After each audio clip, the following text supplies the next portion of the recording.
Hey, this ain't a drill. Only time I'm playing is on the field. And when I'm on the field, no, I got mad skills. And you know we bout to eat this a fast meal. Y'all gotta pay for this heat like a gas bill. We keep on coming back, so yeah, they mad still. 716 make them pay me some bad bills. Red, white, and blue like Superman, so you know we eating at the Super Bowl. Kill the competition, set up the funeral. Josh Allen catching all the shots you go for. We callin' blitz. Ready to start, we ain't calling no quits. I'm the #1 draft pick. A lot of y'all talk, but I ain't hearing it. Only listen to Keyshawn and Talk about the Bills dominating on the field. All our players got them skills. Buffalo gon' make a kill when we talk about the Bills dominating on the field. And our players got them skills. Buffalo gon' make a kill.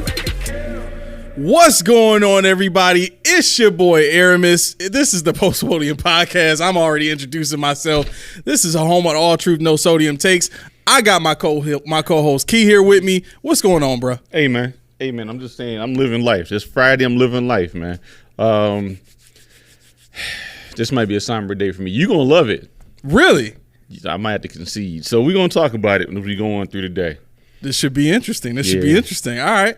What are we starting today with? We going. You got any final thoughts on the Bengals game, or you just over that already? I probably do, but I mean, it's something weighing heavy on my heart, man. Oh, let's get to it. Okay. Is this a grind my gears type of thing? Or? No, it's just this is Bills related. Oh, okay. This is Bills related. All right. Didn't know if we was gonna hear about bars of soap or something. Something weird. You know what? That actually does grind my gears. Let me think about it. How you figure? When you get in the shower, right? I'm not. I don't share with many people my bars of soap, but you don't share with many people. Not with many. Okay. But there's one person that sometimes likes to knock your bar of soap in the water, and you get in there when you're ready to get your shower, and the bar it's minor. That's the worst. It's quite minor. Well, it's basically dissolving in the water. It's dissolving in the water. Then you go ahead, you rub it in your washcloth, get your lather on, and then snap. Gosh. Now you got 2 pieces. You got 3 pieces. Gosh. You got 4. That's now you got to get out the water, go to the closet, get you a new bar of soap because you got to get your lather on. They don't put the microchips inside the bar of soap. Nah, man. Like you should be able to set it to your watch. When somebody mess your stuff up, you get a little alarm or something like that. But when I got a watch, I got the regular watch. I don't have the what they call it, the smart watch, all that stuff. I'm a little bit of a techie, so I like to. Yeah, I don't really know about I don't have a smart nothing. Maybe a smart. Well, phone, you still remember Captain Kangaroo. So Captain Kangaroo, Captain Kangaroo. That's my childhood. I love the fact that I sent that to you today, knowing you was gonna know who that was. I had absolutely no clue. I thought you knew who Captain Kangaroo was. I thought you were playing. Nah, you never watched it, huh? You hit the nail on the head when we were setting up. You said lamb chop sing along. That was the earliest I ever went. I remember seeing a little puppet, a little crochet puppet singing next to Sherry. Oh yeah. The song never ends. The song never ends. I could sing that song never ending. I think you can. I love it that much. It doesn't end. I was that kid that loved to annoy people too, so it was even worse when I did it because I make a funny little stupid voice with it. You know what got me today though? What? On the way, not even on the way in, right before T and Ken left for wherever they went today. There's this meme where this little girl, she wants to pet a bear, but it's coming up to the fence because it's like, I'm gonna pet that dog. Can I pet that dog? Can I pet that dog? Now it's in my head. Now I can't get rid of it now. That joint. I can't get rid of it. So if I say that, just leave me alone. Don't worry about it. It'll be over. All right, you got that right, producer. Whenever you start going off like that, I'm gonna pet that dog. Just keep it on him. Just keep it on him. But yeah, so getting it. I'm just trying to in my mind figure out how I want to cope with this here because you're not gonna agree with everything I say, but you're gonna like where I am with it. In every show we've had so far, I have said I'm okay. I'm good with McDermott. I'm good. He just got to change his thought. He's got to do this, that, and the third.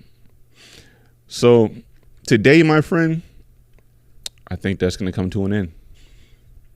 I really do. And really, I have to park on the presser. And this thing isn't loading the way I want it to, so I'm going to have to go off my phone. But the points will not be missed.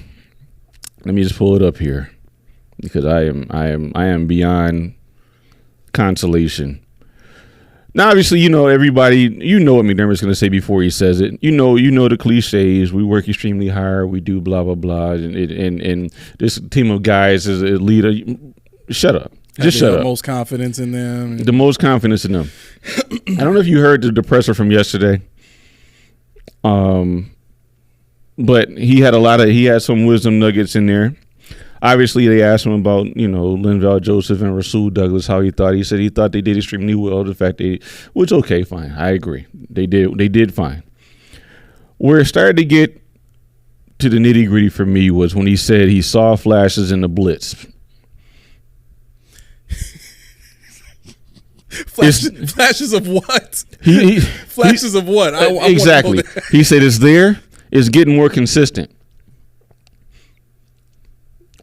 What's there? That's the first time we've ever gotten stonewalled while blitzing 6 people. Yeah. I mean, we weren't even close. It's worse. It gets better. He says, I made it too big. He says, the coverage complements the rush. Didn't we talk about this last show? It's exactly what we brought up. We brought this up. The coverage does not complement the rush. And I don't want to say what I put in my notes because I was livid. I put no the F you didn't in my notes.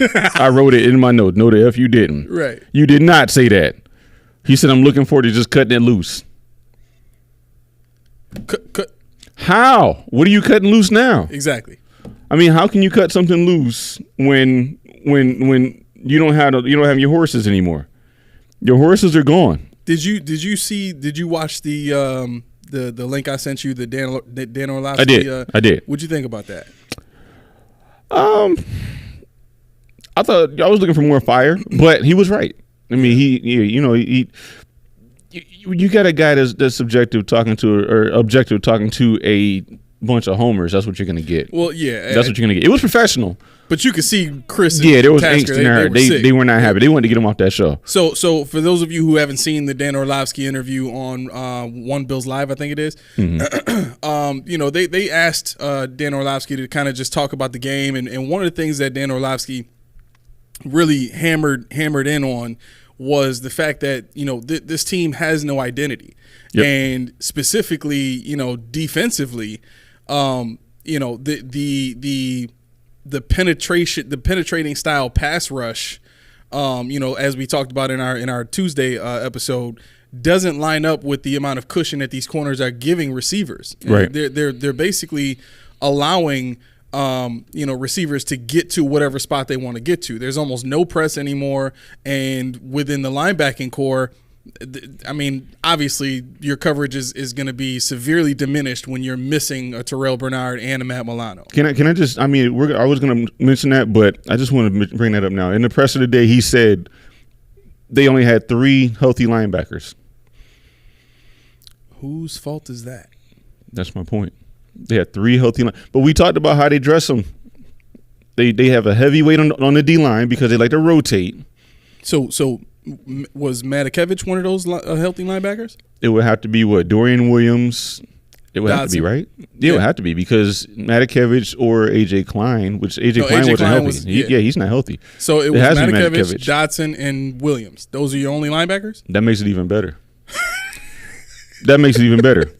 It's a joke, bro. It's a joke. Yeah, I mean, and that's the thing. I did not want to jump on this guy when I came in today, and that wasn't my intention. But thinking about it and listening to the presser that he put out there, it weighed heavy on my spirit. And when I tell you, I'm really trying to get this up so you can see what I have in my notes too. That's why I'm kind of fumbling through the beginning of it.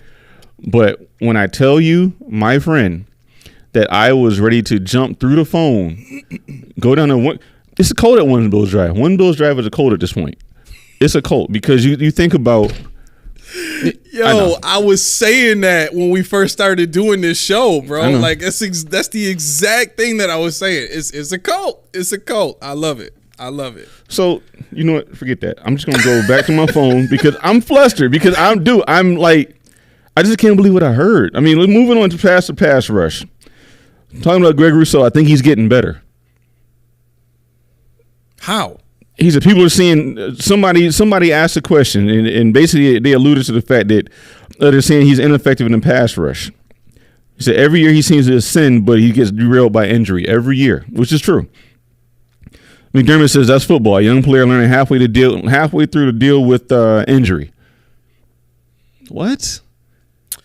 So here's one of the things that happens when you don't have a scheme and you are basically paying players to show up and use their athleticism to win at the point of attack. Mm-hmm. Okay.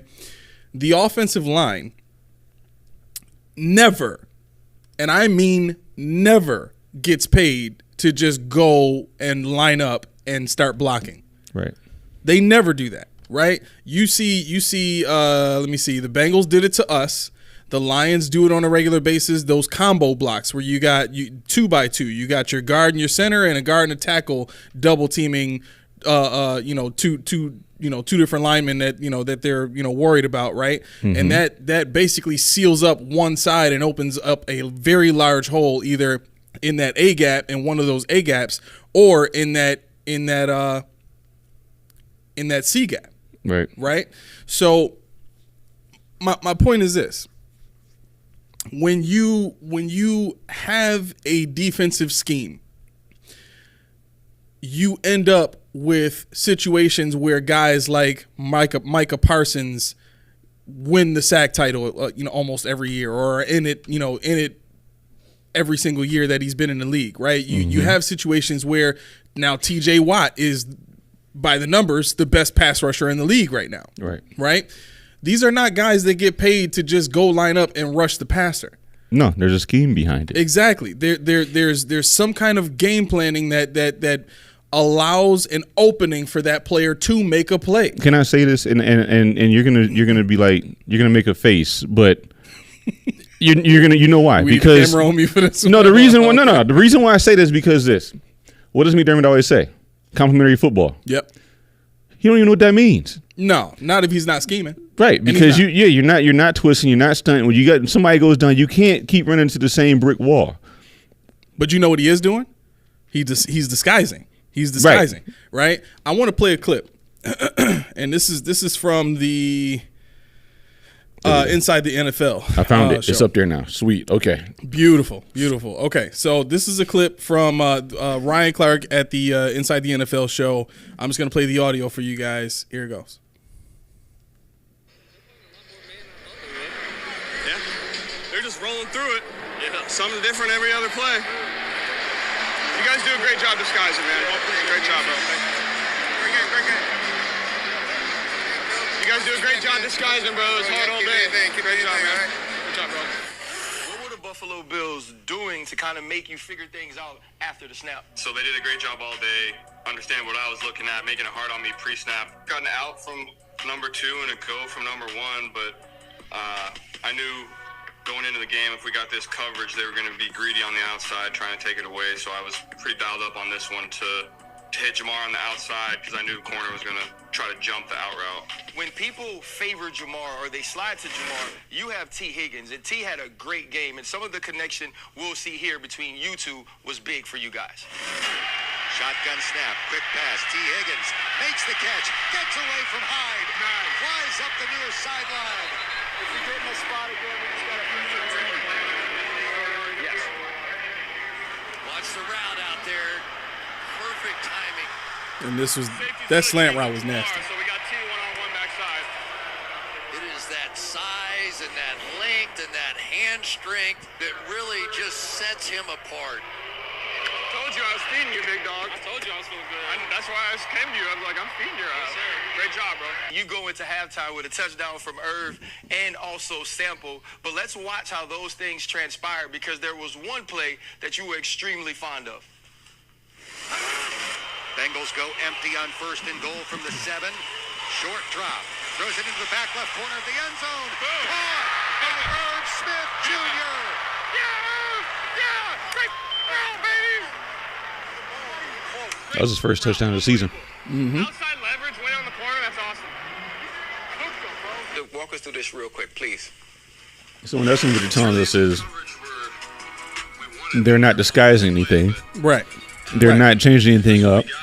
They're going shell on everything. But that's kind of the point, is that the defense that the Bills play, it's a simplistic defense, right? Most of the time it's cover 2. But what they do is they disguise the cover 2 or the cover 3 or the 0 in a bunch of different ways. And that is McDermott's calling card for this Bills defense. It has been since he's gotten here. His thing is disguise, right? Now, I had an opportunity to talk to my pops who he played in the NFL. He played for the Bills and the Dolphins, right?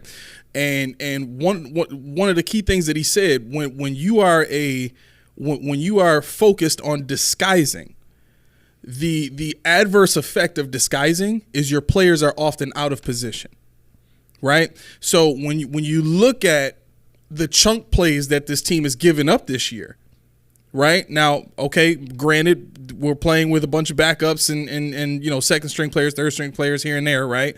But ultimately, this team is older, this team is slower, right? And the ability to disguise early and then set up late after the snap isn't what it used to be. And I think it was clear last year and clear this year, we can't do that anymore. But also the thing with it is it's not that they're setting up. They're not simulating pressure. They're not creative too. In that regard where you figure Taron Johnson who's 27 years old, he can still fake the blitz. Right. Out of the slot, he could still lunge at the line. Right. You got your Terrell Bernard, you got your Dorian Williams and Terrell and T Dot. They all can line up in that A and bail because they're going to bail anyway. Right. But most of the disguising, they just have them standing in the wrong place. Well, it's not just that, but in this scheme, most of the disguising starts with the safeties. Right. Right. And Poyer with his leg injury this week and Micah Hyde with his stinger and all that, the dude had back surgery last year. Right. He's not gonna be moving the same a year removed from that. Poyer, with everything that his body went through last year and at his age, he's not gonna be moving the same way he was last year. Right. And even with that, last year wasn't a great year for either of them. Right, and it just in terms of their athletic ability being at its peak and all, they're over the hill. Right, they're not burnt out, but they're not in their prime. Right, so with that said, this whole disguising thing, it's not a scheme. It's a tactic. Right, and tactics only last but so long before they get figured out. Especially by the elite quarterbacks like Joe Burrow and Patrick Mahomes and all that. You may get them to hold the ball here and there, right? They got 1 sack in that game. The tactics those are situational. Right. You really you need to have a combination if you're going to be an effective coordinator. And this is for offensive or defensive coordinator. If you're going to be an effective coordinator at an elite level, you need to be able to combine scheme with tactics. You need to be able to have those situational setups where you might have a disguise that goes along with a certain blitz, or you might have a double stunt like the Bengals ran. I've never seen a defensive line do that before. A double stunt. Yeah. Right? But things like that come up when you are creative. Yeah, and that's where I was going to. When people say, "Oh, he's more aggressive," I don't need aggressive. I need innovative. Exactly. And see, that's when I'm thinking about it. I was listening to, believe it or not, Sal Capaccio and Matt Bove on the way in. Ooh. Did you get sick? No, because Matt Bove actually said, and this is what feeds into my thought process as well. Okay. Because I didn't have this thought process before I started driving on to the show today. He said Leslie Frazier, it was time. Okay. He said, not that he was a bad coach, I respect him a lot. Mm-hmm. He said, but after a while, you might want a fresh idea. You might want a new way of thinking. You might want to. And this, I was like, oh, snap. After listening to the press conference this morning. Yep. And then him saying, I'm like, okay, what do we have? Ken Dorsey, he's brand new to the game. You can't leave him on an island by himself. I don't care what he said. If you want to succeed, Josh Allen in his press conference said, and I'm going to jump back to Sean McDermott in a moment, but Josh Allen said something, I don't know if you picked up on it, but I don't know if he can even be my leader. Because Josh Allen said, I do feel supremely confident in the guys we got in the leadership. We're going to follow our leaders. Aren't you a leader? Aren't you the leader? Then it goes on further to say, where was it? He said, I'm not a very vocal guy. Wait, who said this? Josh Allen. He said, I'm not a very vocal guy.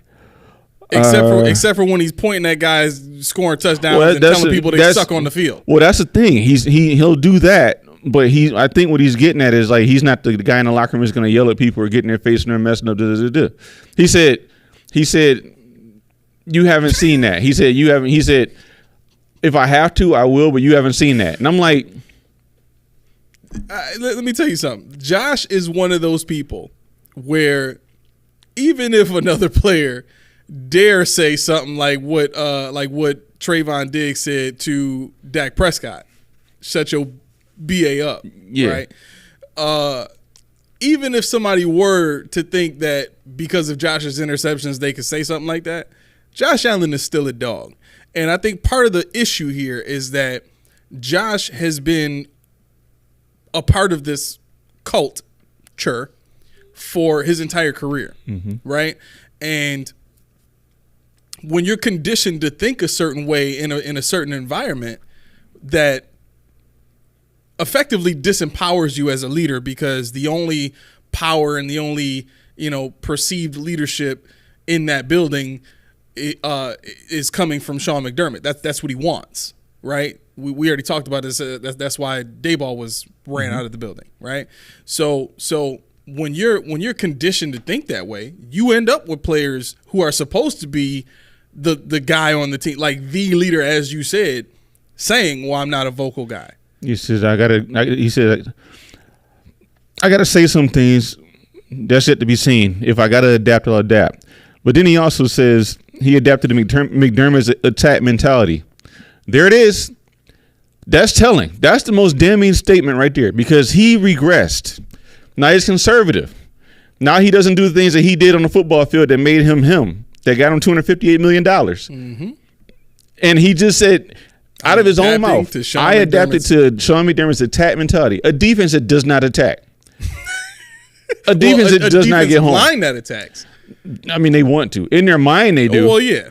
But they don't do anything special. No. And you got all this. How much money? I mean, you know what? While we're talking, I can look and see how much money you got wrapped up in a defensive line that's probably not going to have top 5 sacks at the end of the day. Well, here's the other thing, too, with the defensive line, while you look that up. I could understand if we had bookend defensive ends that were studs, right? They don't have to both be all pros, but one of them can be, an all pro and the other one can be a Pro Bowler, right? And we got stud defensive tackles, right? Again, both of them don't have to be all pros, but if your defensive line is just like top 2 in the league, 18% of the cap.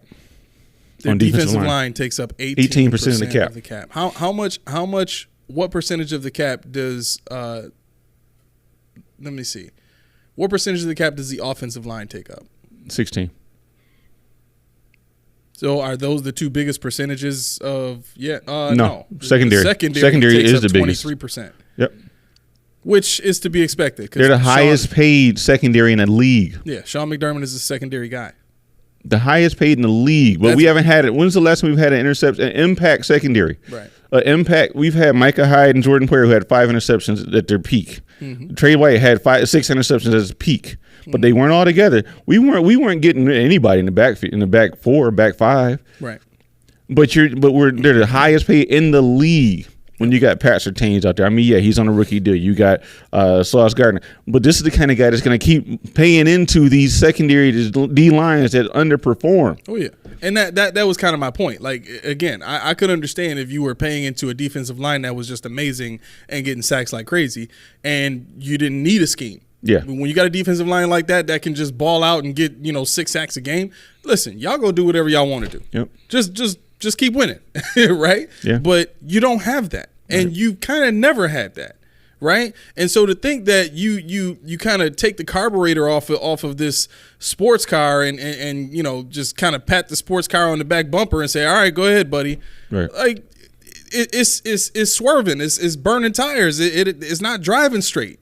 You're not seeing the effect that you're supposed to see from a defensive line that's getting paid to do what it's doing right now, which is basically just go rush the pass, just go penetrate. Go penetrate, create pressure, and give my say. And that's the other thing too. As we just stated just now, Sean McDermott's specialty is the secondary. That's part of the reason why he spends the most money on the team, the highest percentage of the cap on the secondary. And we proved last week that he's never had anybody worth salt. Right. In the secondary. In his secondary. You said Josh Norman, you thought it was 9. It was 4. It was 4. Right. 4 interceptions. And I mean, this guy was lauded. And that's not even, I'm not even, because I would have never even came close. But the thing is, you're spending all this money, you're a secondary guy, and you're not even great at what you do. Exactly. That bothers me. Yeah. A lot. And that further compounds it by the stat I think I put on Facebook, because I said on a Monday show that didn't really have any kind of auditory response. There's no coach in the history of the NFL that's been with the same quarterback for 5 years and won a Super Bowl. Yep. We're on year 6. It's pretty much over then. It's pretty much over. Right. Now, it has happened for quarterbacks when the head coach has changed. Yeah, with a new coach. Yeah, with a new idea. Exactly. With a new philosophy. Exactly. But if you're not willing to take that, and here's what I think this really boils down to. If you are Terry Pegula, don't you have to be a little bit more honest with yourself about why you hired Sean McDermott in the first place? I mean, yeah, but that kind of that goes into what I said a while ago, where I don't think he knows what he's looking at. I really have no clue if he knows what he's looking at. I honestly don't. That makes sense. It makes sense. It does. But again, and I think a big part of this too is for everybody at One Bills Drive right now. I think the only people who know they have job security are the players, essentially, because little by little, Josh Allen is starting to speak out. Little by little, the two players meetings. When's the last time you heard of a team having 2 players meetings in one season? Nope. That don't happen. Nope.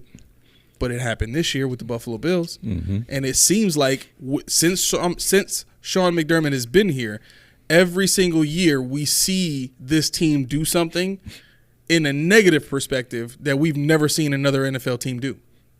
We've never seen another NFL team lose a game in 13 seconds. We've never seen another NFL team hire, within a Super Bowl window, a rookie offensive coordinator.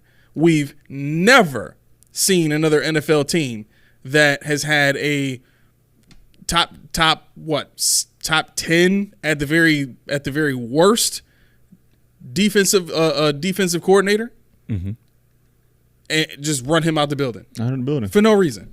It depends on what you're looking at. If you're looking at production, we were better in the past. If you're looking at stats, or you're looking at the eye test, we're better now, I guess.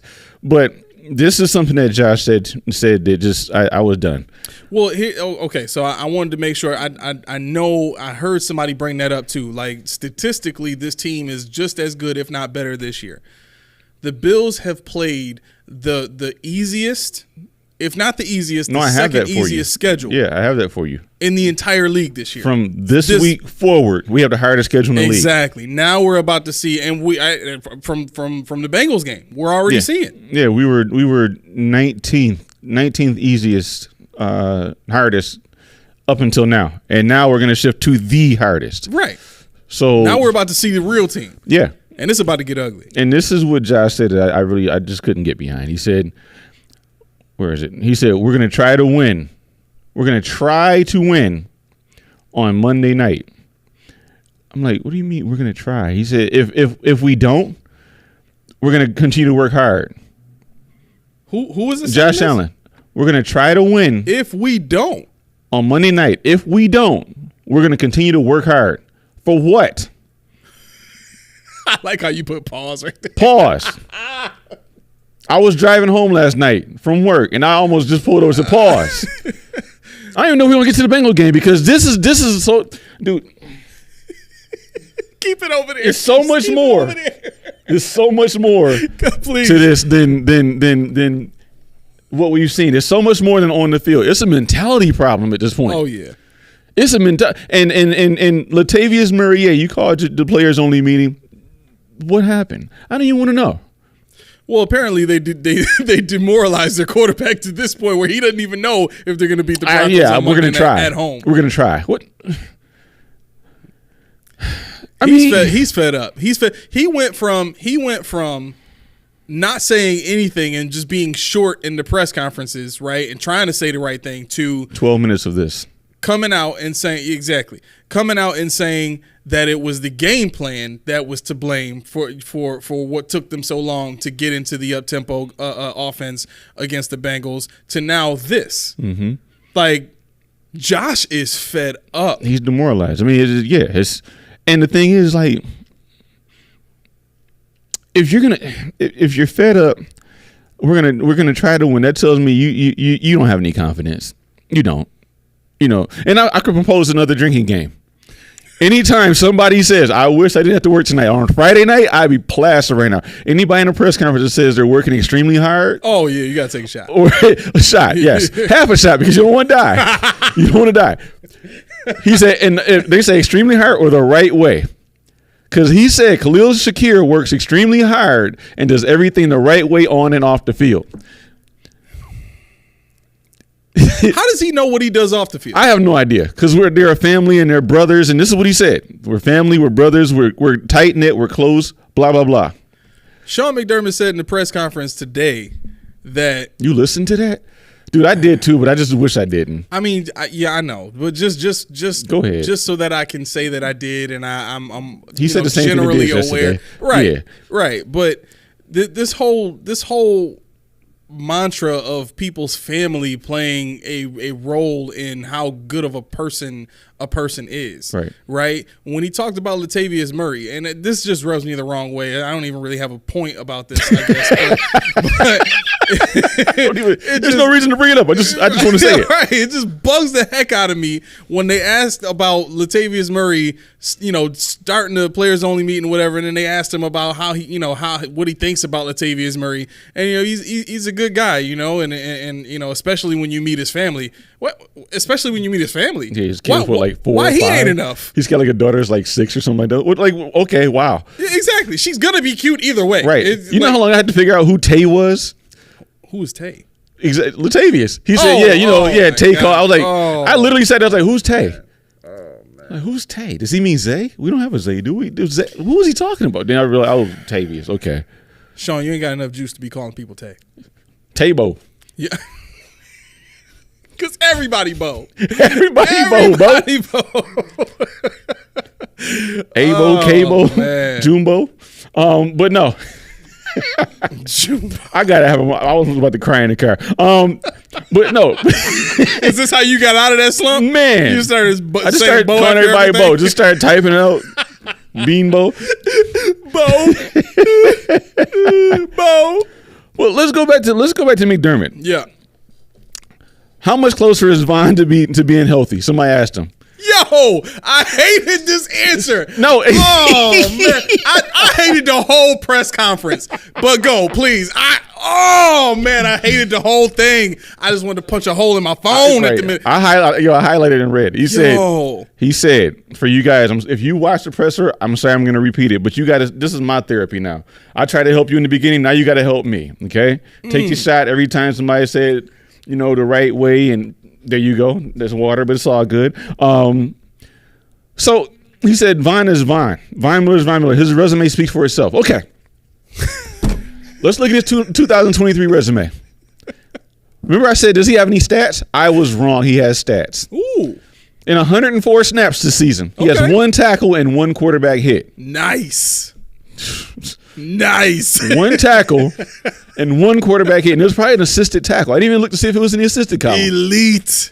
20 mil. Elite. 20 mil. When you get paid, you it's because you playing good. Yeah, he said, I've said it numerous times. If you want to go with the medical analysis of where he is, you can talk to a trainer. What the? He said this in the press conference. It almost came out. I felt it. Like mom's watching. My mom's watching. I got it. Sorry, mama. Bro. If you want the medical analysis, go talk to a trainer. Present him. Bring him with you, because we'll get more out of him about your football team than out of you. Exactly. Because you don't say nothing, but you get to talk 3 times a week, sometimes 4. Continuing on. For me, there's no one working harder than he is, and it's not easy. Not even Khalil Shakir? Bro. Bro. not Josh Allen, who's supposed to be the hardest worker on the team? Whoever we're talking about is the hardest worker on the team. First guy in. You don't know? If everybody's first guy in, last one out. Well, they all get there at the same time. They all leave at the same time. You can't leave. Right. The rest of you like, Yo, I just thought about you can't leave. It's not possible. they all on a treadmill lifting weights. Yo, you done, dog? Oh, nah, me? Nah, I ain't done. Yeah. He's sitting there struggling, trying to get that joint up. You done, dog? No, not me. I'm good. It's a marathon, not a sprint. But, okay. So, people are starting to see how ineffective these guys are. Mm-hmm. But McDermott won't acquiesce. He says and doubles down that this is probably the part that you hate. He's mentally elite. I did hear that. What does this mean? You're making up new stuff. Elite. You're making up new stuff now. Not only is the old crap not working, now you're making up stuff I got to look up in the dictionary. I guess Lou Anarumo and Joe Burrow are mentally elite as well. Bro, they mentally. He can't say I'm physically elite. I'm not an elite football player, so now he's playing chess on the field now? He can't be mentally elite because he can't freaking have contain. He sure as heck didn't figure that out. You have no contain. He doesn't know how to rush it at the quarterback's level. Yeah. In 13 years in football. But he's mentally elite. All he has is physical. That's all it is. It's physical. There's no technique involved. Physical. But yet I got to listen to this guy talk about he's mentally elite. And what I say right there, what did it say? Garbage. I wrote it right in my notes. Garbage. Really? Why'd you rush him back? I would have gave Aramis his wings without Vaughn playing. You would have got your wings regardless. We could have went out and had a good time. Yeah, but they tasted better knowing. I know they probably did. Knowing they were free and I had to pay up. Sorry about that. Dude, the coach. Shut him down. Yeah. Shut him down. Yeah. Because you got what? AJ Epinesa, who I thought was doing pretty good for the first time in his NFL career. Right. He showed out when he had a chance. He showed out. You got Kingsley Jonathan. I remember his first name, his middle name, which is not his first name this time, which is very confusing, but never mind. Bro, when I tell you this is my therapy session, he thought Dane played well. Okay. All right. In the first half, yeah. I mean, Joe Burrow bailed him out a couple of times where he missed Chase on that one play. That was a touchdown. Oh, no, you know what? Jumping back to McDermott, because that wasn't McDermott, but jumping back to what he said again. Mm-hmm. What football game is he watching? What did he say? He said, and I quote, he said, okay. Somebody asked him about the lack of turnovers. He said, you get what you emphasize. So my thing is you're not emphasizing finishing plays. You're not emphasizing gap integrity. And you're not emphasizing getting off the field on third down. Got it. I got it. So you also not emphasizing tackling either. Gap integrity, tackling, getting off the field on third down. He said we're going to continue to emphasize punching the ball out. When did you punch the ball out? Where are the fumbles at? If we're buzzing, please let me know. Have we created any fumbles this season? Have we caused any fumbles? I don't think we caused any. I think there has been a fumble, but I don't think we caused it. Wow. You talking about peanut punch? I ain't seen nobody punch anything. No. I've seen a couple people do that to us. Yeah, they've done it to us, yeah. But when he said that, I don't know if you remember the interview of Amon Shumpert and when he was talking about playing against Kobe. How he said Kobe walked up to him at the end of the third quarter and said, you had a good game. He was like, what you mean? We got another 12 minutes left on the clock. So basically what he went on to say was that anything Kobe wanted, he got at that point. He took over the game. He let him know. He said he was pulling up off the backboard, layup, dunking. He's like lacing him. He said, looked at Kobe like, yo, what you on? I'm looking at McDermott like, yo, what you on? Yeah. What game are you watching? Because it's not reality. You don't have interceptions. You're not going to have top sacks anymore. You don't have turnovers. You're not getting off the field in third downs. Mm-hmm. What are you on? I love every second of it. Every second of it. We said this at the beginning of the season. We said he was going to get exposed. By him taking over that's why I loved it. I loved it because who the heck else are you going to blame now? I had an aneurysm at that point, but now I see. Now I see. Right. There's no way around it. There is nowhere to hide. There's nothing that he can do to get from in front of this mess that he's created now. No more scapegoats, no more reasoning. The injuries don't even matter because at the end of the day, your defensive line, whether they're starters or backups or whatever, they all are doing the same exact thing, which is nothing. Right. Nothing. Right. None of your defensive players that are taking up 18% of your cap are top 15 in sacks. None of them are top 15 in pass rush percentage. Or, I'm sorry, pressure rate, I mean. Right. None of them. Daquan Jones was number 5 when he went hurt. Right. And he's done for the season. I mean, whether Sean wants to admit it or not, he's gone. And if he comes back, he's going to be Jordan Phillips. Right. The one-arm bandit. Right. That's the exact reason why they signed Linval Joseph. Sean McDermott is the person that likes to say all the time everything in moderation. If that's his mindset, do you really think he would have signed Linval Joseph if he knew he was getting Daquan Jones back this year? No. For 3.2 million? No. Yeah, right, for 3. I ride with Elianko for that. Exactly. But he did. Joseph is here, and now we know why. Mm-hmm. Right? I mean, Milano's probably closer to coming back than Daquan Jones is. He didn't sign another linebacker. Right. Because we have three healthy ones. Exactly. So we'll suffer there. He can deal with putting a rookie out there and putting a third-year player in Dotson? Is Dotson a third year? Yeah, third year. Yeah, either way. Either way. It's neither. It doesn't really matter. Right. Put an undermanned linebacker out there that can't cover anything to save his life. Right. And now what? This week you got A.J. Klein starting? Is he even healthy? No. But again, this is exactly what I thought might happen. And I'm loving every second of it. The Bills are 5-4, and everybody is starting to ask the right questions that they should have been asking since 2021. And to add insult to injury, on the right before I got ready to come up here, Gabe Davis opened his mouth. The article on the Heavy. Gabe Davis says, "This is probably the most adversity we've had since I've been here." He said, it feels like there's something missing, you know. We've shown that we can play at a high level, but the consistency makes us think, what the F is going on? Yeah, you need to look at yourself, Mr. Man. Right. Because you play at a high level and you disappear. Some of it's not you. But when you get called to action, you ain't stepped up. Right. He said, at the end of the day, it's our team. The media, the coaches, the fans, anybody can say whatever they want. We just have to believe in each other and play for each other and have the same agenda.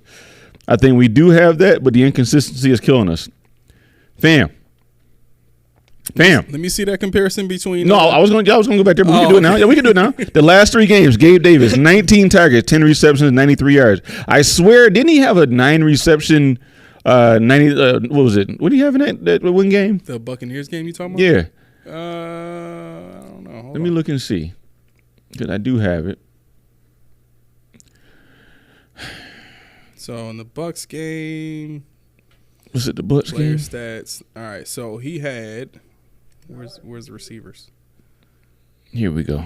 The Bucs game, he had 9 receptions for 87 yards. Yep, and a touchdown. So, okay, Mr. Davis, since you want to talk, 9 receptions for 87 yards. In the last 3 games, you've had 10 receptions for 93 yards. He's had 1 reception. 1 reception for 7 yards. Yep. For 6 yards. Yep. Khalil Shakir, 14 targets, 14 receptions, 184 yards. I'm sorry. I disrespected Gabe Davis. You had a touchdown. Right. Khalil did not. Therefore, you're better, I suppose. Whatever. So Gabe finishes off this by saying, or no, who said this? This was Dorsey. Gabe did so many other things that helped our offense in some critical ways for some plays that were successful last night that just go unnoticed. You say that when somebody does nothing. Mm-hmm. You say that when you don't want somebody to be able to quantify your lack of production in the stat sheet. Yep. The box score, it's empty, but he blocked. I thought that's what Sherfield was for. Heaven forbid we got 5 offensive linemen. They blocked too. Yeah. I thought Dawson Knox was a hell of a blocker, but he gets ridiculed. But I guess Mr. Gabe Davis, you go ahead and block your butt off. Block, block, block, block, block. Oh, he's a decoy with his 4.6 speed because he's catching everything they throw his way when they leave him open. Yeah. Man, please, man, watch out, watch out. This team is in shambles. Watch out. And I've said all the time. I said, McDermott, just change the way you think. You're not. I'm past that. You're not. Right. I think you're a good defensive coach if you wanted to be a defensive coach. But you're not a head coach at this point in time. Not on a Super Bowl team. Not at all. Not with the horses we got. Because like you said, we're not creative. Like you said, we don't adjust. Like you said, the talent evaluation sucks. Hey, man, I wipe my hands. I wash my hands. Oh, wow. I wash my hands. Wow. I love the team. Oh, yeah. I love the team. But I can't root for this guy no more. Dead. He's the head coach of my team, so fine. Yeah. There are people that I associate with because they associate with something I'm intertwined with. Mm-hmm. But that's where this ends. No more avocation. No more I think. Wow. No, I'm done. Wow. This is all on the car ride up because Matt Bove, thank you very much. I know you're not watching, but if you are, if somebody knows, I'm telling you, you just ruined my life in 10 minutes today. What did he do? When he had me thinking about if somebody can't change, mm-hmm. you have to change the person. Yeah. So I'm not going to flame McDermott. You're not going to hear me every show flame the guy, but just know how this is where I stand now. This is it. This is it. Now you can have the rest of the show because I talk way too much. Welcome to the dark side, my friend. Welcome. I tried. It's nice and warm over here. A balmy 79 degrees. Yeah, it's hot. You know, it's dark and hell is hot. Cool breeze, no humidity. You know, we got that San Diego weather going on. I got my hydration. You I hope we're not buzzing now because I ain't mean to hit that. Yeah. I ain't mean to hit the table, but. Oh, no, we ain't buzzing. We good. Look at God. God know how to get it off my nipples. No, everybody gonna hear this rant today. They know how to get it off my nipples. But there's a lot of good things to say about the players on this team. Now, Josh, don't let all your talent get you on that side as well. Because right now you're not doing me no good. Well, let's see what happens because. To be honest, I think we're at a point in the season now, and let me preface this by saying, if you are a diehard Bills fan, just plug your ears for a second. You might not want to hear this, but Josh, I think, is doing what he needs to do to open up the door for change to happen. Right? He's letting this thing fall apart now. The interceptions, the difficulty finding the open guy, him sticking to the game plan and not taking over a game, even though he knows when the times are that he should, when the times are that he shouldn't. Let's keep it real for a second. Everybody is putting so much blame on Josh Allen as if he doesn't know when the right time is to take a shot or not. He played with Brian Daboll for 3 years. This man had the best Wonderlic score of his entire draft class, right? And probably one of the highest of quarterbacks to this point. So he's a smart kid, and he can think the position with the elite ones, okay? But the only difference between, and I'm setting up this point, so bear with me. The only reason that he throws as many picks as he does is because he's a gunslinger at heart. Yeah. He's Brett freaking Favre. Yeah, people in Green Bay love Brett Favre. He's a guy that can easily go 5,000 yards, 40 touchdowns, and 12 to 15 interceptions. I'll say I'll even go higher. 17 interceptions. I'm fine. 18. It's fine because you got 40 touchdowns. Exactly. 500 yards is enough to get James Cook in the end zone. Enough to get Tay in the end zone. It's enough to get Damian Harris in the zone. Matter of fact, I just saw you're expecting a child. Congratulations, Damian Harris. But yeah, it's people don't realize when a quarterback throws for, like we did in Miami, almost 500 yards of offense, and we didn't score but 19 points. Right. All you have to do is punch it in, finish off. Yep. It might not show up on the box score. But what I'm saying is though is I think, and this is just my theory, I think Sean is at the point now. Not only is he letting things leak out in press conferences, but he's letting it die on the field too. Sean or Josh? Josh. Okay. And I think that's what you have to do at this point, because you know your head coach is not going to change.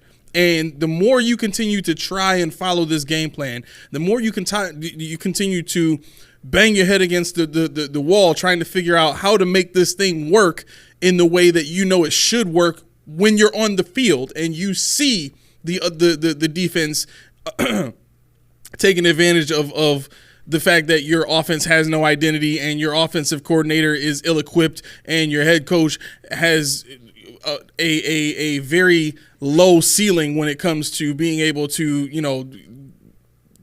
think creatively to come up with ideas and solutions to help you get over the hump, right?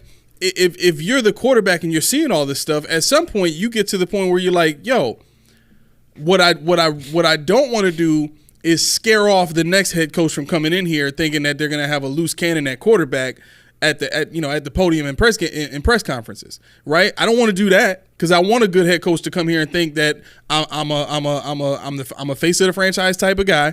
I'm gonna stay in line. I'm gonna do what I got to do, but at the same time, I got to get this other guy out of here. So because I know he sucks, I'm gonna let him suck. I'm not gonna keep going out there and risking my career and running all over the yard and jumping over people. Like Josh this year is taking better care of his body than he has his whole entire career as a Bills quarterback. And this is a guy that is one of the most competitive guys in the league. You don't think he wants to win? You don't think he sees how things are going and is frustrated by it? No, I don't doubt that. I just question his mental toughness. That's where I am with it. You laid out a thought-provoking point, but I mean, when you say how intelligent he is, to piss away a whole season like this, man, that's just tough for me to stomach. Well, that's what I think is hard for people to deal with, but that's the reality of it. If we're talking about what the Sabres did, I'll just use that as an example, right? Even though it's taking longer than it should for the Sabres to get to that elite level, everybody in the league is looking at that roster and saying, man, the league needs to be worried about them boys, because when they put it together with the talent that they have, they're gonna destroy the league, right? The same thing was being said about the Bills. Man, when they put it together, they could dominate the league, right? But and I'm kind of losing my train of thought here. Forgive me, but my point is this: if we don't accept, this is what I wanted to get to. So before the Sabres got the guys that they got, they had to lose. They had to be bad enough to get into a position where they could get those good players in the best possible way, which is through the draft, right? But this Buffalo Bills team has been so worried about ticket sales and about viability in this market that they've essentially tried to insulate themselves by being just good enough for people to care about them, but not investing so heavily in being great that they end up going broke. And that's the problem, because Bills fans are now conditioned, especially going through the drought. We don't want to be bad at all. I don't want to have a mindset to lose a game. I don't want to plan to lose a game. I don't want to hear nobody in that Bills front office trying to tell me it's going to be a lean year, like the Sabres were telling people. Nobody in Bills Mafia or Bills Nation wants to hear that at all, right? And I get it. But there has to come a time where you understand that the toe is infected. And if you want to live, you need to cut it off. It sucks to say that. But we as a fan base have to be able to accept the reality for what it is. That's the part that kills me the most. It's like, yeah, I know it hurts. I know it's frustrating. But what's the alternative? You just going to continue to root for the same BS year in and year out because you're scared to go 1-15? Because you're scared to lose the rest of the games and go, we got 4 losses right now. Mm-hmm. So 17. So you scared to go 13-4 or 4-13 rather? Like, why should I be scared of that if I know on the other side of that is life? Like, I'm not gonna get into a whole spiritual thing about it, but a lot of people are scared of the in their mind the ultimate negative, which is a terrible record and a badly losing year, and because in their minds they don't have a tangible answer on the other side of that, they'd rather settle for what's in front of them right now. Well, at least I have a team that's making the playoffs. At least we have a chance every year. I'll take that. Even though ain't no chance in you making a Super Bowl. So you okay making it to one playoff game. You okay buying tickets to two playoff games, and if you really, on those dark nights when you're laying down in the bed and you lay down and think about whether or not the Bills really have a shot at making a Super Bowl, and then you look at all the other teams around the league that are getting better all around them, and that are probably already better than them now, Jets, close. How can you not have a realistic thought in that moment and just be and tell yourself the truth? Like, you know it, but you're scared to announce it publicly is what it really boils down to. You know it, but you're scared to announce it publicly is what it really boils down to. And that's the frustrating part for me. That's the reason we had the drought. I've said this before. And I think we're starting to see, like, the root issue of all of this is not the team. It's not the coach. It's not even the owner. It's us. It's us that sit here and tolerate this stuff. It's us that sit here and continue to buy tickets and break tables and pour ketchup and mustard all over each other because it's better than losing. It's better than being 3-13 every year. Listen, go 3-13 for 2 or 3 years and tell me you don't get a top tier quarterback. Tell me you don't get the Bengals did it for 2 years. Okay? They did it for 2 years. And the only reason they did it the second year was because their first round pick from the year before, Joe Burrow, got hurt and couldn't play. Then they sucked again the next year, and then they ended up with Jamar Chase. I mean, serendipitous to me. We don't want to suck bad enough to get Jamar Chase. Well, that's my point. You need to want to suck bad enough to get a Jamar Chase. I mean, I think it's tough when you have the team, when you have the makings of the team, you have what you need. And that's the difference between us and Cincinnati. We're not searching for an answer. We're searching for somebody to lead the men that we have to the promised land. Well, right. I'm not saying No. I'm not disputing. I'm just saying I'm still venting, man. No, I get it. I'm not. And I want to be clear. I'm not saying that the Bills need to lose for a better draft position. All I'm saying is the only thing that's going to get Sean fired is a bad season and missing the playoffs. So if I'm standing on what I believe and what I think is going to benefit this team, then I'm saying to myself, they got to lose. I want them to lose against Denver because that's going to be embarrassing on Monday night. I want them to lose pretty much every other game the rest of the season, except maybe the Jets game, just because I want to be able to prove that I can beat that team. But, man, lose all those games. Don't give Sean McDermott an ounce of space to be able to rationalize to the owner about how he just missed it and we're just a few adjustments away from being elite again. Don't give him that ability. Don't give him that power. If you want him gone, that's the only way it's going to happen. Ain't no way around that. Unless you got one, you got a way around that? Nah, man. I'm just trying to be as real can be. I want the Bills to win, but I want them to win it all. I don't want them to just win 13 games every season and never make the Super Bowl. And that's what we've been experiencing for the last 6 years. I'm tired of that. I done already went through 20 years of middling. Now I want another 20 years of just being playoff caliber. That's not enough. 60. Huh? I'd be about 60 on the other end of this one. That's what I'm saying. 60 years before you even see a Super Bowl since the 90s. Be tough. That it is. And for me, listen, I'm gonna be honest. I'm not patient enough for that. I'm a lifer. I like getting kicked in the gimme, but it's just gonna keep happening. Right, you heard that too, right? I mean, it's going. Hey, no pause, press play. It's gonna keep happening. No pause, press play. No, not doing that, man. I'm numb anyway. Today's this is the most sombering day you'll ever hear out of my mouth. You ain't gonna feel it. You ain't gonna feel it. Yo, that was damning for Josh to say that though. If we win, it was. That was damning. When I heard that, I said, "What you want?" Yeah, Josh, I know what you want too. Matter of fact, I didn't say that at the time. What you want? What can you just don't talk. Let Tay talk. Let Steph talk. Let somebody with some what? I was gonna say. Real story, right? No, My watch just turned on thinking that I'm running. Because my heart rate is skyrocketed over the last. Imagine what this would have did. This one was like, wow. My watch is like, yo, you good? You all right?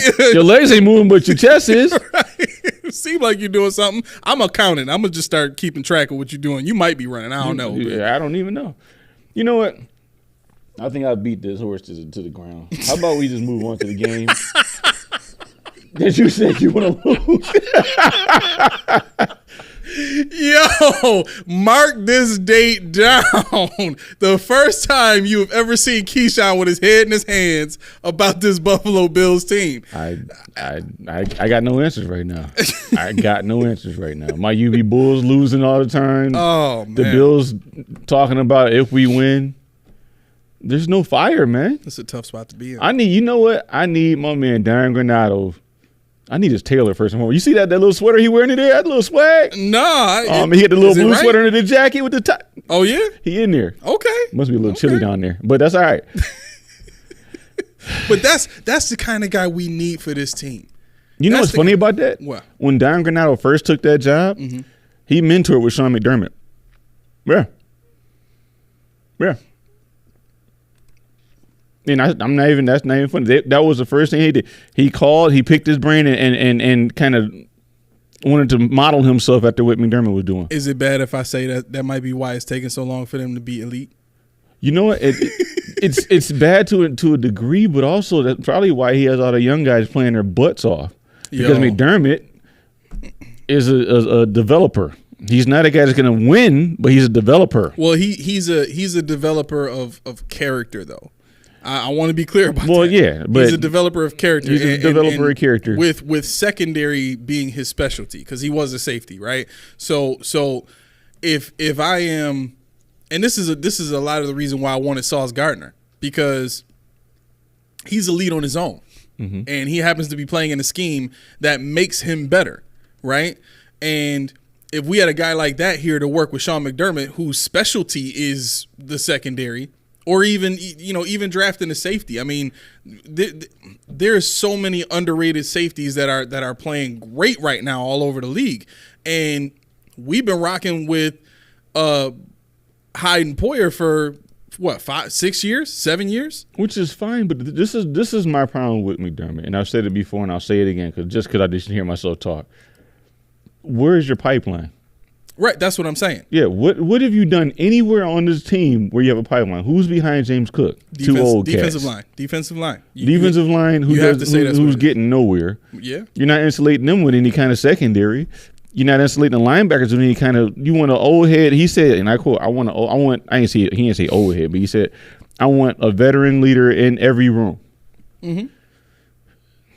Which means I want to overpay for somebody who's not playing. Somebody that doesn't even have to ever been good. AJ Klein was never that great. No.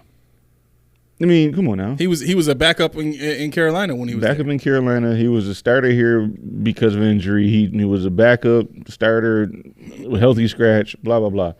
Running back, you go get an over the hill guy who actually he still has juice in the tank. They hit on that one, luckily. Wide receiver, Stephon Diggs, I guess. Or you're gonna talk about Emmanuel Sanders and John Brown. I mean, come on, that tells you right there. This is likened to my Denver Nuggets. Yeah, they won the championship, but for the longest time before that, what it was Mike Malone was getting killed because he refused to play rookies. Refused. Jokic and Jamal Murray, that was pretty much it. Outside of that, everybody sat pine. Reggie Jackson came in. They brought Bruce Brown in. They brought these lesser Jeff Green, DeAndre Jordan. When you got these guys, this is what McDermott is doing, but you're spending high quality assets because in the NBA, I believe NBA, your team is built through free agency. Yeah. NFL, your team is built through the draft. Yep. But this dude, he drafts and you only get 5 years, 4 years. Right. And then you start over again. Right. Could you imagine him as a college coach? Sean? Yeah. Actually, I could. I couldn't. Really? Because by the time he finally gets somebody to be something, they're graduated. Well, that's the thing. By the time he gets them to that fourth year, Epenesa, I'm talking to you. By the time he gets somebody to that fourth year, who else has gone on? Tremaine Edmonds, talking to you. They're gone. Yeah. And now with the transfer portal, they're going to Temple. Yeah, but I mean, I don't know if you want to debate this point, but no. I just, make it. I don't. I just, if Sean was a college coach, first and foremost, he would be getting so much more of the, attention and love and all that kind of stuff that he's expecting from the NFL level, which you just don't get as a head coach. Right. And I think at the college level, it would be easier because he's already getting the love and admiration as the head coach of a program, that he would be able to hire coordinators that can come in and do a great job and basically make his job easy. But we've seen that he doesn't care about it. Don't matter what he could be high school. He still wants the full autonomy. That's just ingrained in his DNA. Well, no, that's fine. But he was. Oh man, I struggle to call him intelligent, but he was smart enough to hire Dayball, to hire Frazier. Like, those were his picks. Mm-hmm. And if he was smart enough at one point to do that, I mean, a broke clock is right twice. So it's right twice, but I mean, it's just a whole different dynamic to me. See, the thing what worked for him was the veteran leadership, and in college you just don't have veteran leadership because your veteran is a senior. That's true. Fourth, fifth year senior is gone. But it could come from Sean at that point. He could be the same. Like in at the college level, it can be just Sean being like the main leader of everybody and not really needing a veteran. Yeah, and that's the thing. And 90 guys, you're looking at their grades, you're looking at their nutrition, you're looking at this. You're looking at this is it to do that. It'd be way too much at that point. Look at Coach Prime over in Colorado. It fizzled out. You want to know what these? Go ahead. No, go ahead. What were you gonna say? I was gonna ask you. Do you know what these veterans in each room? You know what that's about? Remember I was telling you about how my source is telling me that Sean has been trying to talk to players about reporting back to him of things that that player might see hanging out with certain people. Like he wants to have his finger on the pulse of every single thing. And by him having a veteran in every room, he's effectively putting people in positions that are going to help to expand his eye, so to speak, right? So that he can control everything. Because if he didn't have that, then where is his influence going to be? Right. If he didn't have a den mother in each room? This is according to my source. That goes into the power hungry. Yeah. The anarchists, all this stuff, and I don't want to call them that, but that's what it sounds like. It likens itself to that kind of mentality, and. When you don't have strong personalities, you systematically kept away from your team. This is what you get. Yeah. Because you had, and I was going to say that was one of the things I did when I went, and this is real quick. The Martavis Bryant thing that went to Dallas. Did they talk to him? Did they try? Did they look? He would have been so nice here. You want to know what's even better about that? What? Cameraman, you know what to do. There we go. Man, here we go. Martavis Bryant signed with Dallas on a 1-year, $289,000 deal. $144,000 is guaranteed. Nothing. That was this year? That's what he signed for this year. Get out of here. Really? That's it. $289,000. $144,000 guaranteed.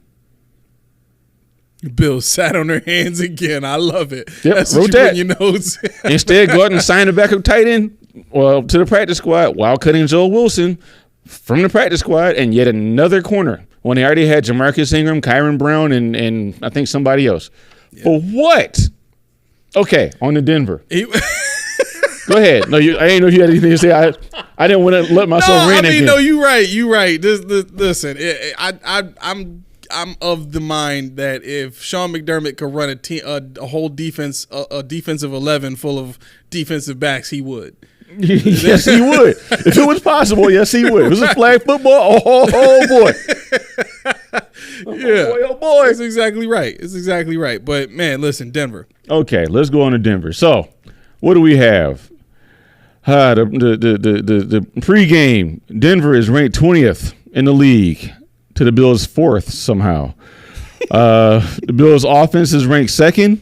Don't know how. Defense 7th. The strength of schedule for Denver, they played the 8th hardest schedule thus far. We played the 19th hardest schedule. Like I said before, it is about to flip. Big time. Yeah. Average offensive snaps is about even, 66.8 for us, 61.5 for them. They run 37% of the time to our 34.6. A pass with Russell Wilson, who is making it happen haphazardly, but it's happening. 63% of their plays are passes to our 65. And if you're a betting person, the spread is Denver +7. And money line is Denver at +277. Over under right now is at 46.5. I wanted to draw your attention to the fact that Denver is on a 2-game win streak as well. Yep. He caused 5 turnovers against the Chiefs. Now, Patrick Mahomes did have the flu. However, they caused 5 They were hitting. They were peanut punching. They were everywhere. What's this guy? I wrote his name down. Singletary. They're not Devin. This guy, Alex Singleton. He's everywhere you want to be. He's a inside linebacker, splits between middle, right inside and left inside, so he kind of alternates. And they have 3 guys that are young pass rushers: Jonathan Cooper, Nick Benito, and Baron Browning. I'm sorry. Baron Browning got what he wanted against the Chiefs, but I can tell you right now, Nick Benito was right behind, and they scheme to the point where they're going to be going for Baron Browning, and Jonathan Cooper's going to come right in on the other side because he's going to draw Spencer Brown. He's speed, but he also likes to get his hands dirty in the power game too. So I'd expect Dalton Kincaid to be inside, helping out Chip at least to get Jonathan Cooper rerouted to where Spencer Brown needs him. Nick Benito is he reminds me of Van Ginkel from Miami. So Van Ginkel sacked Josh the tie for the most amount of times this season at 2. So Nick Benito is definitely somebody you got a game plan for. Well, I think the secondary is starting to play better for sure. It's weird. Kareem Jackson is still there. They expected him to get moved by before the trade deadline, and he kind of stuck around. Is he back this week? I don't know if he's back. I don't remember. He got suspended 2 games, something like that. So he might be back. Okay, but him coupled with Simmons, the other safety, and then Patrick Surtain. I mean, the secondary is nice. I don't even know who the other corner is. It really doesn't matter when you got those 3 guys. Oh, you're talking? No, it's I know you're talking about. You're talking about Demario Mathis. Okay. Yeah, and they have the rookie. What is his name? Oh God, Jaquan McMillan. He had an interception against Patrick Mahomes last week. Okay. Yeah, So, it was a nice one too on Kelsey. And the thing is, this defense has had the players to play at the very least strong, solid defense. For the last 3-4 years, right? I think last year they were still an elite defense, and the year before that they were a world beater at defense, right? And they've only lost maybe four players that didn't really hurt their bottom line. Bradley Chubb is gone. Who was the corner they had? I don't remember, but they lost guys that were, either older or not worth the money they were getting paid. You know what I mean? Kyle Fuller? Kyle Fuller, but no, I don't think that was the guy I was talking about. Who they have? Yeah, it looks like it's Kyle Fuller a lot, but I don't know how far back you want to go. But was that last year or 2 years ago? Kyle Fuller was last year and 2 years ago. Oh, okay. It's really not important. Right? Yeah. My point is this: the defense that you saw against the Chiefs, that is this defense at their best, right? And as much as people want to say Patrick Mahomes wasn't feeling good, he looked fine to me. He did. He looked a little out of it in his face, but on the field he was fine. Right. And even still, there were opportunities for him to make plays, but he couldn't. It wasn't that he didn't; he couldn't. That defense was all over that offense. They suffocated him. He did. Right. So I say that to say, this is what we should expect on Sunday, because every single team that we've played so far has either played up to our level or we've played down to their level. Yep. That's just what the trend has been. So, yeah, it's at home. Are the Bills? I think the Bills are undefeated at home right now, right?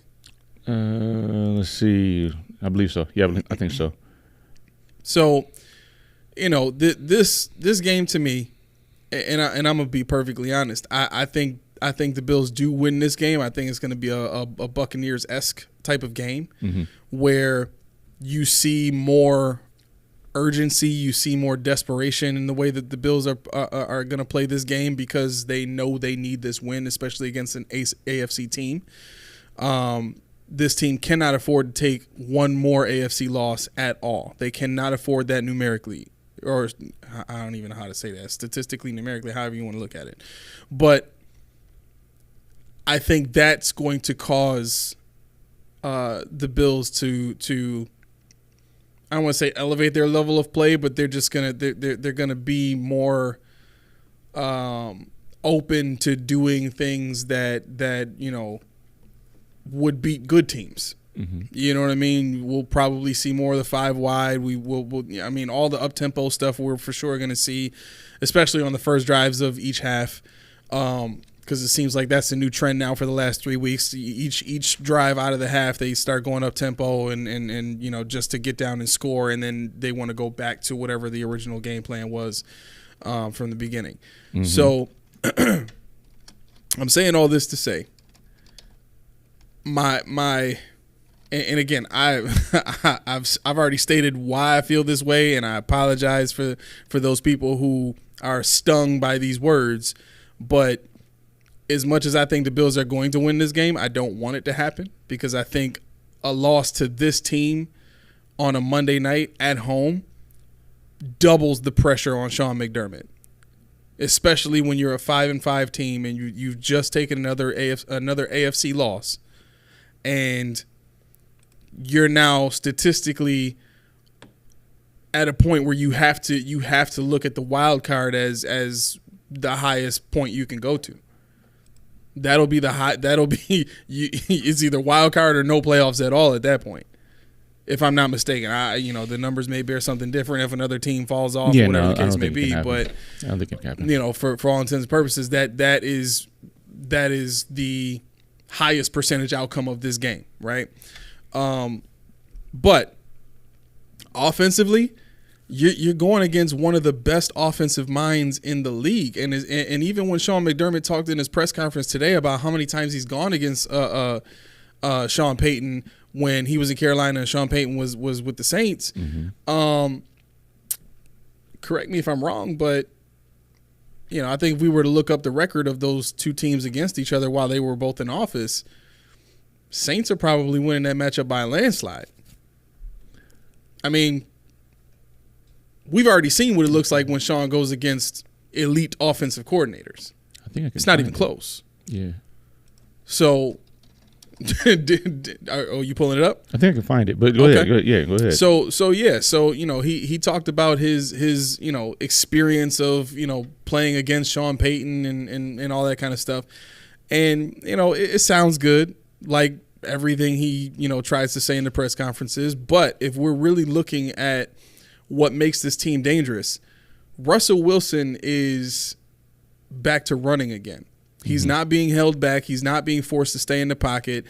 Whenever he needs to get out and make a play, he gets out and he makes a play. And we saw what happened last week when a quarterback is able to basically nullify the pressure that this defensive line is supposed to put on him. Right. It gets ugly after that. And when you have a receiver like Jerry Jeudy, when you have a receiver like Cortland Sutton that can win deep, right, that can get big catches over the middle, I'm sorry. I think that this game is going to be a lot closer than people think it's going to be. And, yeah, is this the same Broncos team that lost by 70 points against the Dolphins? Yeah, it is. But you know what? First year for that head coach with these players, installing a new system and trying to build the identity of the team. And now we see the last three weeks, really, this Broncos team has been better incrementally every single week, right? So, again, if you pin me to the wall and you ask me who's going to win this game, I think the Bills are going to win this game. I think it's going to be Buccaneers-esque, but see, so this is where I'm kind of stuck with regards to the Broncos game. Javonte Williams is healthy now. I mean, he's smacking heads. Oh, yes, he is. And before the Bengals game, every team we played against established their run game. So not only do they have Javonte Williams, who is a power rusher and can get outside on you, they have this. What's this guy's name? McLaughlin. Yeah, I mean, when he's on the field, he's definitely deadly with regards to receiving. He's deadly in the screen game. He's deadly in the slot game. If he gets a gap, though, he's gone. Gone. That is the guy you are not catching. Right. And furthermore, what's this guy? Mims Jr. What's his first name? Jordan Mims? No, I'm in the wrong year. Hold on one second. The receiver you talking about? Yeah, I think he is a receiver. It's not. It was further up. Marvin Mims Jr. Yeah. Marvin Mims Jr. against our punter, who's averaging a staggering 4.16 seconds of hang time, can chew us up. Oh, it's staggering. I mean, I've never seen anything quite like it, and that's not even a good thing. But he can chew us up. I mean, he give him a slot, and he's just like you said about McLaughlin. Now, Samaje Perine, that's another guy. That's a third down back. Oh yeah. We don't have Daquan Jones. We don't have probably Terrell Bernard. We don't have anybody in the middle that can establish himself against the run. You're susceptible to a lot of things when you build your team, to the point where you can't stop one thing. So once you try to put all your brain power into stopping one thing, you got Russell Wilson, who's gone 2-1 against the Bills in his career. Yep. First time playing against the Bills with Seattle, he put up 50 on us. And then he put up 35 on us in the second game. Then he lost 44-33 or something like that, 35. But the point is, Jerry Jeudy's out there. Cortland Sutton's out there. And you're talking about what? And they do put Mims out there in the slot. And you're talking about what? You're talking about, should I say it? Should I say Rasul Douglas, and should I say Josh Norman? Because we don't know the state of Dane Jackson, even though he gets hurt all the time. All the time. All the time. Kyrie Elam's on the IR. He wasn't going to play anyway, but got to mention it. Benford's hurt too. Benford's hurt. Yeah. So not only do you not have cornerbacks on your employ, now you have the cornerbacks you employ injured, who are not up to snuff against an angry Jerry Jeudy who went off. He didn't go off, but he had a couple of good plays, angry plays in the game against Kansas City. So, I mean, it's very, very tempting to say what I said last week and say we're going to lose this one. But I don't want to say we're going to lose it at home. I don't want to say we're going to lose it at home. No, don't do that, bro. Say what's in your heart, man. I don't know what's in my heart anymore because those press conferences took everything out.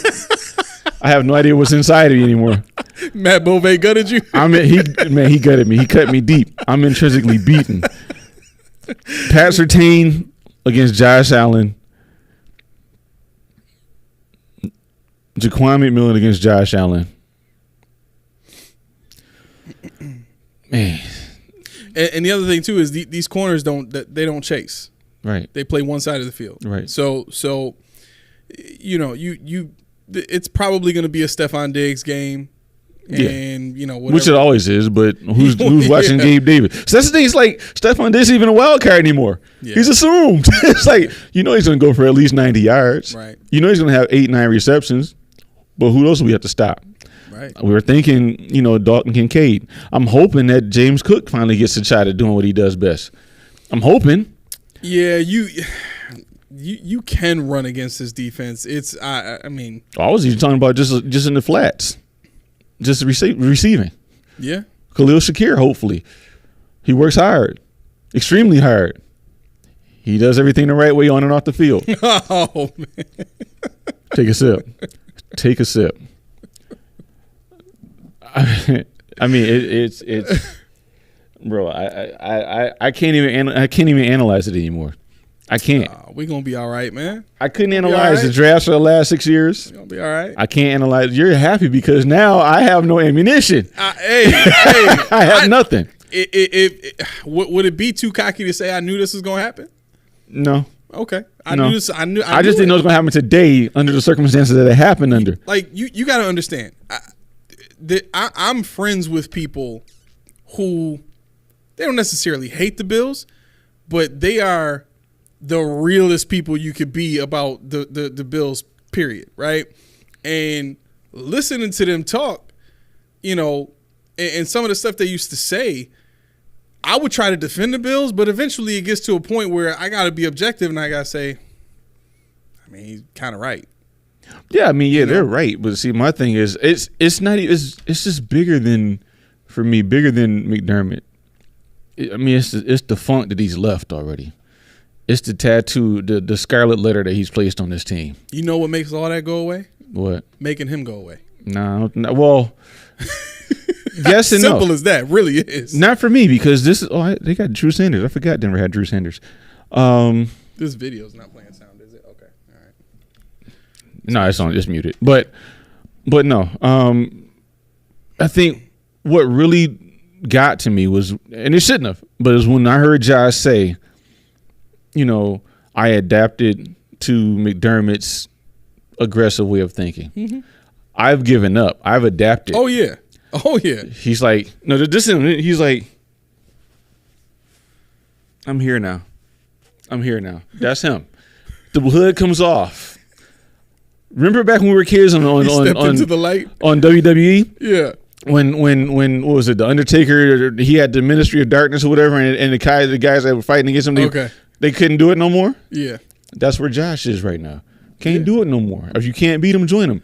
And you are the team. And if I can't beat this little dude, I'm going to join him. And if we win on Monday, for the people that are going to the game, I can't because I have to go to work. But you're going to pay $100 to sit in the seat in the cold to watch number 17 who hopes to win. Now I'm going to do everything I can because this is it for us. We can't lose another game. What's the guy's name? Coach Boone and Remember the Titans? Oh. That's where you are when you're in this situation. Yeah. You're a Super Bowl team. The world is laughing at you right now. Mm-hmm. And you on national, you put a soundbite out there that says, I hope that we go out there and win that night. It's okay. And I'm sorry. Go ahead. And I think that's why I say Sean McDermott leaving won't be the end all be all for me. I need to hear the inverse. I need to hear that stink gone. Not McDermott, but I need to hear our quarterback with a new sense of swagger, a new sense of attitude. I don't want to hear no more, I hope we're going to win. I don't want to hear anymore about, that's not how you do things and when you get paid to do this job. Okay, correct me if I'm wrong, but it sounds like you want a reason to have hope again. I'm always going to have hope. But my point is, okay. I'm always going to have hope. But it's a different hope, though. In what way? It's a different hope in regards to, I never was a Kool-Aid drinker. I was never the kind of guy who agreed with everything. Right. But up until now, I was like, if this happens, if that changes, this changes. But you're infiltrating the culture on a team that might not even be yours anymore in the next 12 to 14 months. But now you've instituted in a guy who we knew, like you said a couple weeks ago, I came from Wyoming. I thank you for the chance. I appreciate it. I don't, whatever you said, I don't deserve to be here, but I'm here. I'll do anything you need me to do to keep this job, whatever. Yeah. When McDermott's going, I don't think that goes with him. I think for the people that not Stephon Diggs, the ones that matter, it stays until somebody like a Ben Johnson, which I don't know, that's the only name I hear all the time. Listen, so I'm going to say that's the only name you need to hear. I guess that's the only one that exists right now. I guess. I mean, if you want to see a Super Bowl window bust wide open next year, you put that man in office. Let me get James Franklin. No, I'm joking. I'm joking. but I think what's frustrating for me is, and I don't mean this to attack anybody in particular, but I think what's frustrating for me is, everybody sees me, being the way that I am on the show and saying the things that I say, and it comes off as, I'm an anarchist, or I don't like the team, or I'm not a real fan, or whatever the case may be. But I've been married for, well, let's see. So you better get this right. Yeah, since 2012. So I've been married 11 years, right? September 8th, 2012 is when I got married. See, that's a disclaimer. If you did the math wrong, you're still safe. Well, yeah, I know when I got married. But my point my point is this. My point is this. Some people are more faithful to this team than they are to their significant other. Oh, yeah. And that is shocking to me, how you can say you love a team and you can say you love a person, right? But the person, man, if they don't put the cap on that toothpaste, or if they leave that toilet seat up, or if they liking photos on Facebook and stuff like that, or if they still talking to an ex or something like that, man, these people is quick to cut people off in a heartbeat. A heartbeat. This day and age, people get cut off like it ain't nothing. Why? Because they can go right back out there and get somebody else the next day. They can find somebody on social media. They can go to a club or go to a bar, whatever the case is, and meet somebody immediately. Mm-hmm. It's easy, right? But in their minds, there's only one team in the city.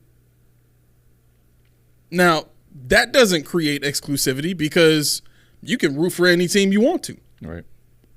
Right? You just choose out of some misplaced sense of loyalty to where you grew up or where you live or whatever, that I have to root for the teams here. It's not necessarily the case. If you're being objective about both, right, both the person and the team, mm-hmm. then you have to be able to say, listen, everybody's not perfect, right? Everybody's not going to be perfect. And if this is a person that I get along with and they check all the other boxes for me, then I'm going to have to grow with this person and allow this person to grow with me and work it out, right? And that doesn't happen. But when it comes to a football team that gouges you for season ticket sales, that gouges you for regular season ticket sales. And when it's time to go to bed at night and make love, they get knocked out in the second round of the playoffs. They lose by 13 seconds. They're 5-4 in a year where they were picked to make it to the Super Bowl. They struggle against AFC teams. They struggle. Sean McDermott is a losing coach without Brian Daboll. I think the record this year shows it out. Last year was an aberration because of the fact that they held on to so much of Daboll's offense, and on top of that, last season's schedule was much easier than this schedule. Right? So whatever statistics you want to throw, at the end of the day, it's about wins and losses. Right? Are you beating the teams that you're going to see in the playoffs? The answer to that is no. It's no.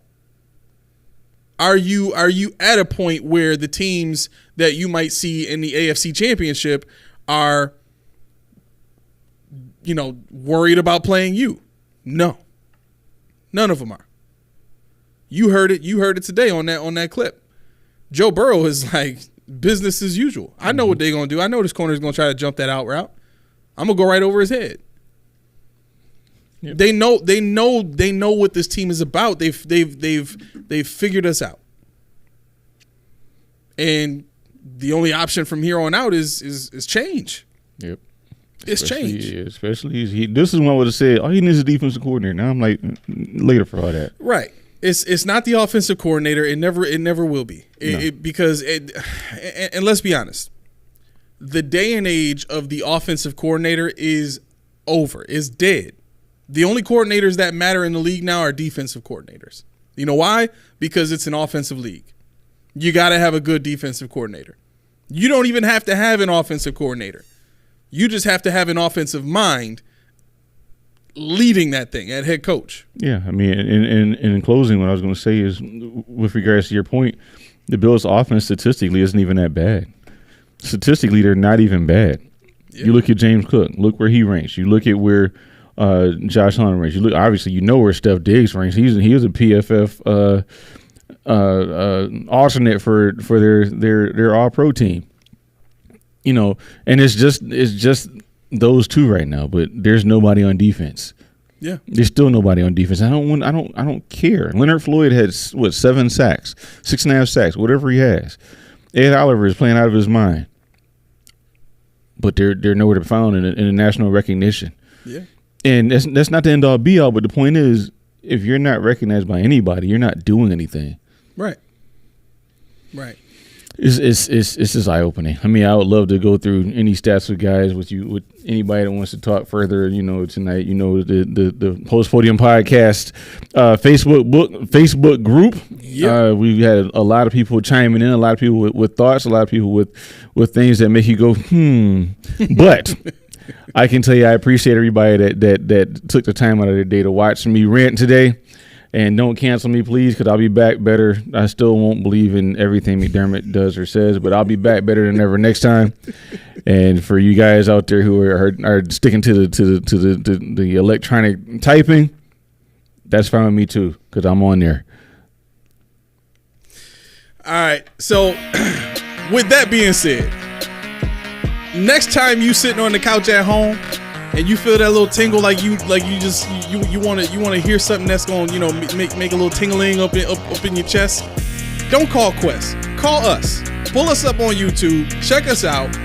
We're going to stimulate your mind. We're going to make you laugh.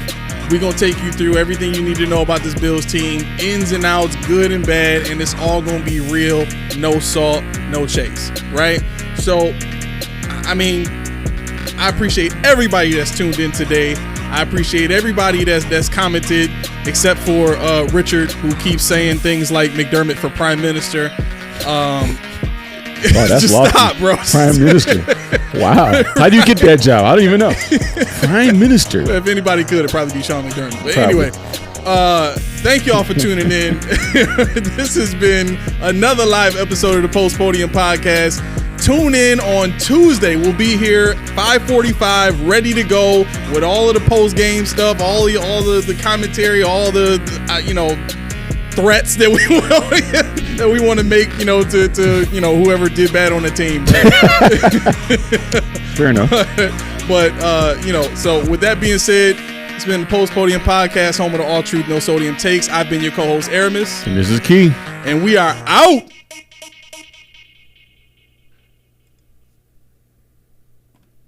We out of there.